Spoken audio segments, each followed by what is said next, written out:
பங்குனி மாதத்தில் உத்திர நட்சத்திரத்தில் பௌர்ணமி வரும் தினமே பங்குனி உத்திரம்.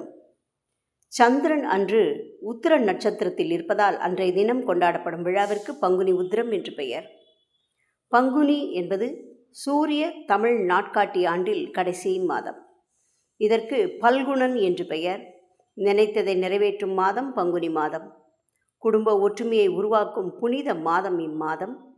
பங்குனி உத்திர பண்டிகையின் முக்கியத்துவம் தெய்வீக ஐக்கியம். அனைத்து மாதங்களிலும் வரும் உத்திர நட்சத்திரத்தை விட பங்குனியில் வரும் உத்திர நட்சத்திரத்துக்கு மிகவும் தனி சிறப்பு உண்டு. இந்நன்னாளை ஒட்டி வரும் பௌர்ணமி தினத்தன்று அனைத்து கோவில்களிலும் பிரம்ம உற்சவம் அல்லது திருக்கல்யாணம் என்ற பெயரில் உத்திர பெருவிழா திருமணங்கள் வெகு விமர்சையாக கொண்டாடப்படுகின்றன. தவிர மீன மாதம் என்று அழைக்கப்படும் இந்த மாதத்தில் தெய்வங்களின் திருமணங்களோடு மனிதர்களின் திருமணங்களும் நடைபெறுவதால் இம்மாதம் திருமண மாதம் என்ற சிறப்பினை பெறுகின்றது. இத்தகைய சிறப்பு வாய்ந்த பங்குனி மாதத்தில் பங்குனி உத்திரம், விஜயா ஏகாதசி, விருத்திச்ய பிரதோஷம், சர்வ அமாவாசை, ஸ்ரீ லக்ஷ்மி பஞ்சமி, கமல சப்தமி, சந்தான சப்தமி விரதம், தர்மராஜா தசமி ஏகாதசி, சமார்த்த காமத ஏகாதசி, சோம பிரதோஷம், மகாவீர் ஜெயந்தி, சனாதன லக்ஷ்மி போன்ற விசேஷ பண்டிகைகள் கொண்டாடப்படுகின்றன. கிருஹஸ்த தர்மத்தின் மகிமையை உணர்த்தும் நாள் இந்த பங்குனி உத்திர பெருநாள். முருகப்பெருமானுக்குரிய சிறப்பு விரத திருநாள். பழனியில் நடைபெறும் பங்குனி உத்திர திருவிழாவும் தேரோட்டமும் மிகவும் பிரபலமானது. தமிழ் மாதங்களில் 12ஆம் மாதம் பங்குனி, நட்சத்திரங்களில் 12வது நட்சத்திரம் உத்திரம். ஆகவே பன்னிருகை வேலவனுக்கு அன்று சிறப்பு தினம். ஆயிரக்கணக்கான பக்தர்கள் காவடி சுமந்து காவடி சிந்து பாடியபடி பழனிக்கு வந்து பால தண்டாயுதபாணியை தரிசிக்கும் நாள் இந்த பங்குனி உத்திர திருநாள். முருகப்பெருமான் குடிகொண்டிருக்கும் ஆலயங்களில் அன்றைய தினம் சிறப்பு அபிஷேகங்களும் ஆராதனைகளும் நடைபெறும். அன்றைய தினம் விரதமிருந்து முருகனை தரிசித்தால் விரைவில் திருமண பாக்கியம் கைகூடும் என்பார்கள். பங்குனி மாத தேய்பிறையில் வருவது விஜயா ஏகாதசி. தடைகளை நீக்கி வெற்றியை அளிக்கக்கூடிய விரதம். ஒரு வாழை இலையில் 7 விதமான தானியங்களை, அதாவது எள் சேர்க்காமல், ஒன்றின் மீது ஒன்றாக பரப்பி அதன் மீது ஒரு கலசத்தை வைத்து அதில் நாராயணனின் திருவுருவ வடிவை வரைந்து முறைப்படி வழிபட்டு மறுநாள் துவாதசி அன்று ஒரு சாது அல்லது ஏழைக்கு உணவளித்து பூஜை செய்து கலசத்தையும் தானியத்தையும் அவருக்கு அளித்து அதன் பின்பு நாம் உணவு உண்ண வேண்டும். ஸ்ரீ ராமர் இந்த விரதத்தை கடைபிடித்து இலங்கை சென்று ராவணனுடன் போரிட்டு சீதையை மீட்டு வந்தது இந்த விஜயா ஏகாதசி என்றுதான் என்று ஏகாதசி விரத மகாத்மியம் என்னும் நூல் கூறுகிறது. பங்குனி மாத வளர்பிறையில் வரும் ஏகாதசி அமலகி ஏகாதசி எனப்படும். இந்த நன்னாளில் உபவாசம் இருந்து நெல்லி மரத்தின் அடியில் பரசுராமனின் திருவுருவம் வரையப்பட்ட கலசத்தை பிரதிஷ்டை செய்து வழிபட்டு பின்னர் அந்த நெல்லி மரத்தை வலம் வந்து வணங்குவோருக்கு 1000 பசுமாடுகளை தானம் செய்த புண்ணியம் கிட்டும்.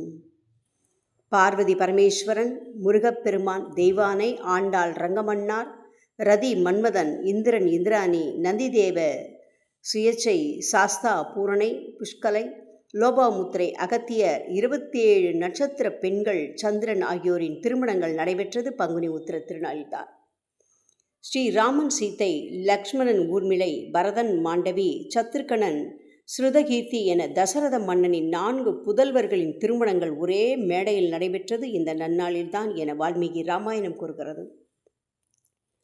நாராயணன் கோமளவள்ளி நாச்சியாரை மணந்து தமது பக்தர்களுக்கு கல்யாண கோல சேவையை தந்தருளிய தினம் பங்குனி உத்திரம். ஸ்ரீ ரங்கநாதர் தம் திருவரங்க நாயகி தாயாருடன் சேர்ந்து அமர்ந்த திருக்கோலத்தில் காட்சி தருவது இந்த உன்னத திருநாளில்தான். வருடத்தின் எந்த நாளிலும் இப்படி ஒரு திவ்ய தரிசனம் கிடைத்ததில்லை என்கின்றனர் பக்தர்கள். சிவபெருமான் பார்வதி தேவியாம் அன்னை மீனாட்சியை திருமணம் செய்து கொண்டு மணக்கோலத்தில் மீனாட்சி சுந்தரேஸ்வரராக சுந்தரமூர்த்தி நாயனாருக்கு காட்சி தந்த திருநாள் இந்த நாள். காமாட்சி அம்மன் ஆற்று மணலில் லிங்கம் அமைத்து சிவனை வழிபட்டு அருள் பெற்றது. பழனியில் இடும்பன் மூலம் காவடி தூக்கும் பழக்கம் ஆரம்பித்தது. மார்க்கண்டேயனுக்காக சிவன் யமனை தன் காலால் உதைத்தது அனைத்தும் இந்த பங்குனி உத்திர திருநாளில்தான். தர்ம சாஸ்தாவான ஸ்ரீ ஐயப்பன் தோன்றிய இந்த நாள் சபரிமலை ஐயப்பன் கோவிலில் ஐயப்ப ஜெயந்தியாக கொண்டாடப்படுகிறது. பார்வதி தேவி சிவபெருமானை இத்தினத்தில் திருமண கோலத்தில் தியானிப்பதால் இவ்விரதம் திருமண விரதம் என்று அழைக்கப்படுகிறது. பெரும்பாலோர் அன்றைய தினம் பங்குனி உத்திரத்தன்று தங்கள் குலதெய்வ வழிபாட்டினை மேற்கொள்கின்றனர். இம்மாதத்தில் நாம் செய்யும் சிறு காரியம் கூட மிகுந்த பலனை தரும். அர்ஜுனன் அவதரித்த நாள் பங்குனி உத்திரம். காரைக்கால் அம்மையார் முக்தி அடைந்ததும் பங்குனி உத்திர நன்னாளில்தான். திருப்பார்கடலிலிருந்து லக்ஷ்மி தேவி தோன்றிய பெருமை மிக்க அவதார திருநாள் கொண்டாடப்படுவது இப்பங்குனி உத்திர நன்னாளில்தான். நம்பியின் மகளாக ஸ்ரீ வள்ளி அவதரித்தது. அன்னை மகாலட்சுமி திருமாலாகிய நாராயணனின் திருமார்பில் அமர்ந்தது. கலைவாணி சரஸ்வதி தேவி பிரம்மதேவரின் வாக்கில் அமர்ந்தது போன்ற நிகழ்வுகள் யாவும் நிகழ்ந்தது இந்த பங்குனி உத்திர நன்னாளில்தான்.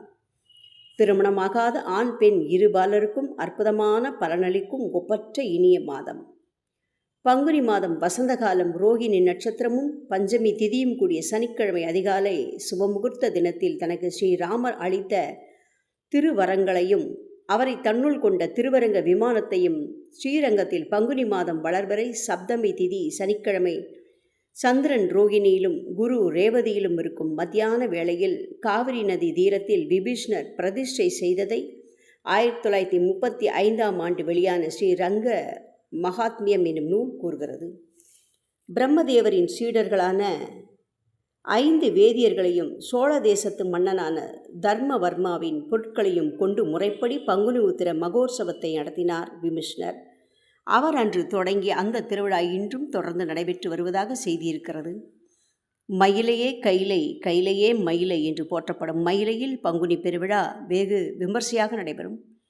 திருமயிலாப்பூரில் நாகம் தீண்டி இறந்து போன வணிகன் சிவனேச செட்டியாரின் மகள் அங்கம் பூம்பாவையின் அஸ்தியை, அதாவது சாம்பலை, திருஞான சம்பந்தர் பதிகம்பாடி மீண்டும் பெண்ணாக உயிருடன் கொண்டு வந்த அதிசயம் நடந்தது கபாலீஸ்வரர் உற்சவ தினத்தில் 9ஆம் நாள் அன்று. அந்த பதிகத்தில் திருஞான சம்பந்தர் சொல்லியபடி ஆண்டுதோறும் கபாலீஸ்வரருக்கு நடைபெறும் விழாக்கள் பட்டியலிடப்படுகின்றன. மயிலையில் இன்றும் அந்த விழாக்கள் நடைபெற்று வருவதை நாம் இன்றும் காணலாம். அந்த பதிகத்தின் கருத்து: பூம்பாவையே, திருமயிலையில் அடியவர்கள் திருவமுது ஊட்டும் பாங்கை பார்க்க வருக. ஐப்பசி திருவோண திருவிழாவையும் அந்த விழாவில் சிவஞான செல்வர்கள் உண்டு மகிழ்வதையும் பார்க்க வருக. கார்த்திகை மாத கார்த்திகை நட்சத்திரத்தன்று நடைபெறும் விளக்கீடு மங்கலத்தையும் மார்கழி திருவாதிரை திருநாள் திருமயிலை சிவபெருமானுக்கு நடைபெறுவதையும் காண வருக. கபாலீஸ்வரருக்கு நடக்கும் தைப்பூசத்தை காண வருக. மாசி மகத்தன்று கடல் நீராட்டு விழா முடித்து கபாலீஸ்வரரை போற்றி நடனம் ஆடுவதை காண வருக. பங்குனி உத்திர திருநாள் அன்று நடைபெறும் விழாவை காண வருக. இன்னிசைப்பாடும் 18 கணங்களும் போற்றுகின்ற அஷ்டமி நாள் திருவிழாவை காண வருக. கபாலீஸ்வரத்தில் எழுந்தருளியிருக்கும் சிவபெருமானுக்கு நடைபெறும் பெரும் சாந்தி விழாவை காண வருக. வளமான பலன்களை தரும் விரதங்களுள் பங்குனி உத்திர விரதமும் ஒன்று. பங்குனி உத்திர திருநாளன்று திருவிளக்கு பூஜை செய்து வழிபட்டால் பாவங்கள் விலகும், பகை நீங்கி பலன் பெறலாம். அன்றைய தினம் தண்ணீர் பந்தல் அமைத்து நீர்மோர் தானம் தருவது மிகுந்த புண்ணியத்தை தரும். பங்குனி உத்திர விரதம் இருந்தால் களத்திர தோஷம் நீங்கும், திருமணம் கைகூடும், நோய்கள் நீங்கும், கணவன் மனைவி ஆயுள் அதிகரிக்கும், செல்வ வளம் கூடும், சகல ஐஸ்வர்யங்களும் சேரும், தீர்க்க சுமங்கலி வரம் கிடைக்கும். ஆவணி அவிட்டம், ஆடிப்பூரம், தைப்பூசம், திருக்கார்த்திகை, மாசி மாகம், வைகாசி விசாகம் என்பன போன்று தெய்வீக மனம் கமழும் எண்ணற்ற திருநாட்களுள் இந்த பங்குனி உத்திர திருவிழாவும் ஒன்று.